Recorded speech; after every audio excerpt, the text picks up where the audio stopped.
Fellow Brood War gamers, today I'm bringing you a game from the Brood War Clan League, specifically a match from the Little League to be clear. Today our teams are going to be nOm and the Waffle Bunch, and this is going to be a best of 3 series between nOm.Suricatta and Cenderze. In the bottom left are Orange Protoss representing obviously Team nOm, a fellow clanmate, and of course who I will be rooting for because I am biased as hell, are Orange Protoss nOm.Suricatta, and in the top right are White Zerg, fellow Zerg players, so I'm a bit conflicted on not rooting for them, but Cenderze is our White Zerg player in the top right. Our map today is actually Vertebrae, which is a map that you may not be familiar with, so let me go ahead and bring this up and reveal the entire map and just give you kind of a quick rundown. You've got a pretty much a wall through the entire middle of the map. It's got ramps that go across from both sides, so you have some very clear avenues of attack. You've kind of got this small third base here or third base here with this mineral only that can be taken as a third, but it's in a very wide open position. Your main and natural are on the same level as the rest of the map, so you don't have a defensive ramp to hide behind. And your main is actually fairly small for this map. It would be kind of hard for Terran to get all of their buildings to fit in there, but I don't necessarily know that it's impossible. It's not impossibly small by any means. So let's go ahead and get back into the game because interesting things are happening. We have a spawning pool coming up early for our Zerg player, just a regular overpool, nothing too crazy, and a forge first from our Protoss player. Protoss is sending his first probe across the map to try and find out exactly what's going on in the Zerg base. As I said, it is a 2-player map, so he knows exactly where he needs to send this probe, and that'll give him some very good scouting information, especially since it is a pool first. He needs to know whether he wants to go Nexus before Cannon or Cannon before Nexus, and in this situation, he wants to go Cannon before Nexus. Depending on how many Zerglings he sees, he may want to even throw up a second cannon or a quick gateway and pull a couple of probes to block the holes. You've got a hole here, and you'll have a hole here at the top of the gateway there. Our probe is coming in. He's not going to go straight into the main. Instead, he's going to try and go for the hatchery block, and I don't know if this is going to work. Suricatta could have taken it there, but instead decided to attack the probe. Or, excuse me, Cenderze. I got the player's colors mixed up. So he does get the hatchery down pretty much uncontested, which is unfortunate. This is also going to be a little bit of a late scout into the main, which is going to be okay because we only have one set of Zerglings. But if 6 had been built as soon as the spawning pool started, that could have been a little bit dangerous for our Protoss player. Protoss is going Cannon first just to be safe, not to be scouted that pool, and throwing down his Nexus pretty much immediately after, and that is definitely the correct play. There's no need to rush this gateway out if you can get that Cannon down safely and in time. You can always throw that down after the Nexus. You can even cancel the probe if you really need to get it down in a real hurry. At this point, Protoss player is pretty much just going to try and keep this probe alive as long as possible. He wants to scout the gas timing, which is right now, and we should have a third base coming up here as well. Generally, I prefer third hatch and then gas, but there's nothing wrong with doing the gas and then the hatch as long as the timing is like this. If you're planning on going for a 3-base play as a Zerg player, this is just going to get your Spire out a little bit quicker, which is good if you want to go mutas. It also means that there's less of a risk that quick Corsairs are going to kill an Overlord. You'll get those Scourge out in time. Needs to keep this probe alive. It's really important. He wants to see if it's going to be a fast lair, if it's going to be speed, if he's going to throw down a Hydra Den. He needs to know what this gas is going for, so you need to keep this probe alive. It is very, very important that this probe stays alive as long as possible. He's going to see a drone coming down here, which means it is entirely possible that he is saturating this base. He doesn't know exactly what this hatchery is making, but you can kind of guess based on what this hatchery is making. And if you're ever not completely certain, you can always just pop down here and see the drone count real quick. Although, if you do that, you lose your chance of going back into the main. But he does see the lair coming up, and that's the real big piece of information he knows, or needs to know. Not going to be any kind of like fast Hydras, and at this point it might be the time to get out with the probe. Excuse me. I personally would try to keep it in here for as long as humanly possible, but nothing wrong with pulling back now that he knows that lair's on the way. That gives him a pretty good idea of what's going on. Should see a Cyber Core coming up from our Protoss player pretty much any second now. Is this probe going to make that? Is that what this is for? Possibly. I guess we'll check back with that in a second. Zergling going to chase the probe. Is it going to lose the Zergling? Ah, rest in peace, little guy. You didn't deserve that. You deserved better. Okay, there's our Cybernetics core. So you do want to get the Cybernetics core, and as soon as that finishes, you want to immediately throw down your Stargate, followed by your Citadel of Adun, usually. There are other options and avenues available if you want to skip the Citadel, but for most builds, you want to get that quick Citadel for quick Zealot leg speed as well. At the moment, our Zerg player is pretty much just droning up, getting his Zergling speed. Nothing too unusual. There's our Spire going down, which is pretty stock standard. We'll have to see if he wants to go for mutas, but based on the fact that there's no second gas taken yet, most likely going to get a couple of Scourge and then go into Hydras from here. We'll be able to tell better once we see some more hatcheries coming up, which should be for too much longer if he's planning on doing that. Protoss player is getting +1 Zealot weapons, which is a very important upgrade. Our Cybernetics core finished. Are we going to see? Yep, there's our Stargate right there. Should see a Citadel of a Dune coming down before too much longer. Looks like this probe's going to go do that now. Oh, actually, we got a gateway. Okay, there's the Citadel. So second gateway and then Citadel. Nothing necessarily wrong with that. That's perfectly fine. Usually you'd actually have that second gateway down a little bit earlier. At least when I play Protoss, I do. That doesn't mean that you have to. That's just how I play Protoss. I shouldn't say that as that's a normal thing. Zerg player, Spire, about halfway done, still no second or third gas, so very much going to be just a couple of Scourge into Hydra. Should see our, yep, there's our fourth, and we should see a fifth hatchery coming up here before too much longer. Ooh, 3 Jones making it at the same time. Must have been a supply block that I missed. That's unfortunate, but it happens to the best of us. Even supply blocked again from our Protoss player over here. Do we have pylons on the way? Yep, we have the Great Wall of pylons being built over here. So should see that Zealot leg speed coming up here any second. No, he's going to go right into the Quick Templar Archives. That is unusual. Nothing wrong with it, especially if you're worried about like Hydra play or like Hydra pushes. Getting those Templars out as fast as possible is going to make you pretty much impossibly safe from any kind of bust. There's the Hydralisk Den coming down. We should have another hatchery somewhere. There's the hatchery and an Evo chamber. Very stock standard from our Zerg. Going to get a fast +1 weapons for his Hydralisks. Go up to 5 hatcheries. See if he can be aggressive. We'll probably end up going up to 6 hatcheries for too much longer. It'll depend whether he wants to take a 4th or whether he wants to go up to that 6 hatchery and be a bit more aggressive. Outside of that, pretty much not too much going on. Should be sending these Corsair or these Scourge out to be scouts. Should be sending them out to scout. This Corsair should have been sent out a long time ago. You want to send that to the Zerg's main as fast as possible to see exactly what's going on, exactly what the Zerg's plan is. Zealot's moving out across the map, but these Scourge do see it. They're going to actually come back and follow them so they can get a pretty clear understanding of where they're going. And actually not really any units out for our Zerg player here. These Zealots could do some pretty good damage if they move now. I'd like to see them move to this third. The natural's a bit harder to attack. You need to don't chase the Zerglings, just go in and attack something. Oh, I think he's missed his timing. The SimCity's not the greatest, but this is still enough Hydras with good micro to stop this number of Zealots. Well, he needs to actually attack with him, though. Okay, good. I would pull back here. That's a good move. Don't want to lose these Zealots for nothing. Does get in and scout, though, and see that there are Hydras, so that is at least something done with them. Coming into this base, ooh, Hydras are just going to pop just in time. That Sunken Collie is going to finish just in time. These Zealots aren't going to really get any damage done. At this point, this number of Hydras, this Sunken, and this little bit of a SimCity here is enough to stop these on their own. These extra Hydras are just insult to injury, pretty much. Yep, not even going to pick off that one single solitary Hydra. That's unfortunate, but that happens. It's one of those things, especially without Zealot leg speed, I really wouldn't push into an entrenched spot like that.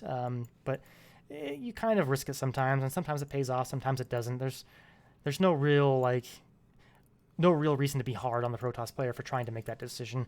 Curiously, he does see Hydras, but he is continuing to make Corsairs, so it looks like he wants to be kind of aggressive with the Corsairs and get some good Overlord kills. That can be really strong. Zealot leg speed's finally starting, and he is going into +2 ground weapons instead of +1 armor. Very unusual to see against Hydras, but he's got to be careful. Hydra's coming in here. They don't have their Hydra range yet, though, so it's actually not really effective at killing anything off past these walls, and yeah, he is going to get pushed back really easily. I would pull these Zealots back, though. They still don't have leg speed. Hydras do pretty well against Zealots without leg speed. Actually, with a pretty minimal micro here, not the greatest storm as well, but still some good damage. Protoss is going to actually trade pretty well there.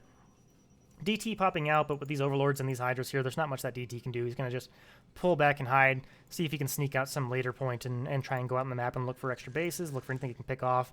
General invisible boy annoying things.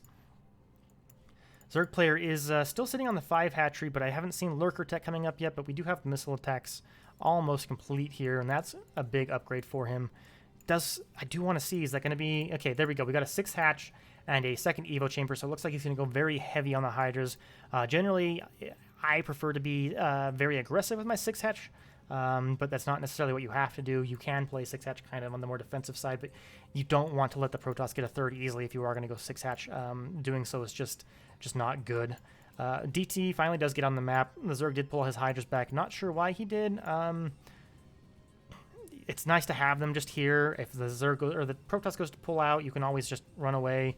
It gives you scouting information, things like that. There's no reason not to. At least leave something here. But, that's okay. He can pull back. There's no problem. This Scourge actually kind of does what I was saying already, so not entirely truthful what I said, like that this is still just fine. Actually, that number of Corsairs with that damage Scourge could have killed it, but trying to pull them to the cannon to be extra safe. Nothing wrong with that. Looks like our Zerg player is gearing up here to take a 4th. Generally, when I go 6 hatchery, I don't try and take a 4th that quickly. I want to get all these hatcheries up and get the production underway, but this 6 hatchery was pretty late, so he does have a lot of extra money coming in. You might as well just throw it down. There's no reason to just let that money build up for no reason at all. Big Zealot attack coming in here. Not enough Hydras to defend this location. But with these Hydras, if he brings these Hydras down, should be perfectly fine. But we do have the High Templars and some additional Zealots coming across the map as well. And keep in mind, these are almost +2 Zealots. This attack, it looks like he might be delaying just long enough. If you get that +2 Storm is finished. Gadarian Amulet, which is the Protoss High Templar energy upgrade, is on the way, as well as Dragoon range, which is big. We don't have Lurkers quite yet, but Lurkers is about to finish, and you do need Dragoon range and Observers to deal with that. Robo is coming up now for our Protoss player as well.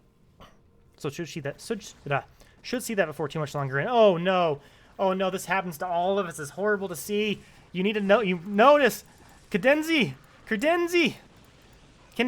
that's it. No. Oh, he attacks zone hatchery and kills it.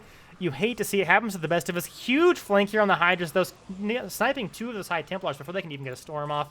2 storms, pretty decent damage, but doesn't finish off any of the Hydras with the storm. But there's enough Zealots here to clean this up. And right now, our Zerg player is in a lot of trouble. He had a big enough army to hold that, I think, if he had taken the right attack. But the Protoss is just completely overrunning him now. I'm not sure how that happened. We had kind of a splinter attack here. He lost a bunch of Hydras here for no reason. And he's kind of getting punished for it. I don't know that he can defend this base. I don't think he thinks he can either. He's pulling his drones. At least he'll keep as many of those alive as possible. But I don't know if he can even hold his natural. The Protoss might be able to just push it and end it. It's going to take some valiant defense from our Zerg player to hold. You can do it, Cenderze. I believe in you. Unfortunately, losing this 3rd, however, is massive. Even though our Protoss hasn't taken a 3rd base yet, so it's not technically the end of the game, this puts the Protoss in a phenomenal position. Zerg really needs this 3rd base up and mining. Losing these extra hatcheries is a lot of production. I mean, that's half of his production. He's got 1 hatchery here, and then these 2 hatcheries, and he had 3 more here. He does technically have this one that just finished up recently, so not quite half, but generally speaking, losing those 3 hatcheries would pretty much bankrupt you. Lurkers have finally finished. That might be enough to push the Protoss away, because the Protoss does not have Observers out yet. That Observatory did finish, but he has yet to build the Observers, so he's gonna have to wait for those, and he's a very Zealot-heavy army as well, so pushing into Lurkers is dangerous, but he definitely has enough to take this if he gets an Observer up here real quickly. Looks like instead he's going to kind of back up, take his 3rd base. I'd like to see the army still kind of moving back and forth, exerting pressure, seeing what he can poke in and do. He may not have the Observers, but at least leaving the army there and kind of poking in here or there keeps pressure on the Zerg, and a Zerg under pressure can be a very scary thing as a Zerg player. It's a lot of the time you're very much on the edge of, am I going to die or am I going to hold just barely.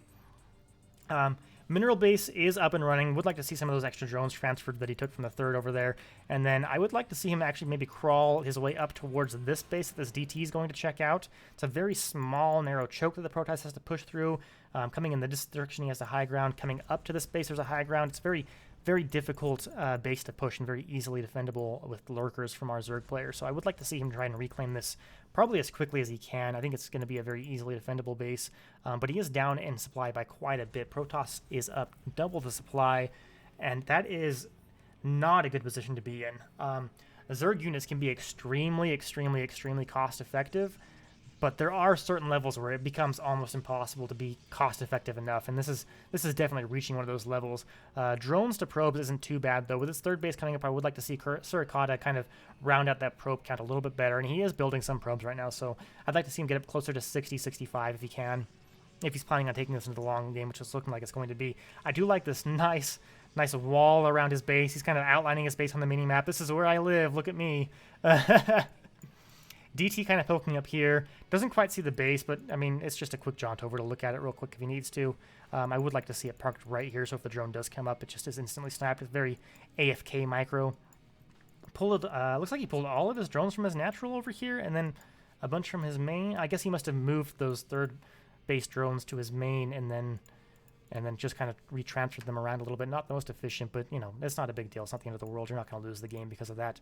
Our Protoss is working on his +3 upgrade, and our Zerg did have his +2/+1 canceled because they were at his 3rd base, which got just denied.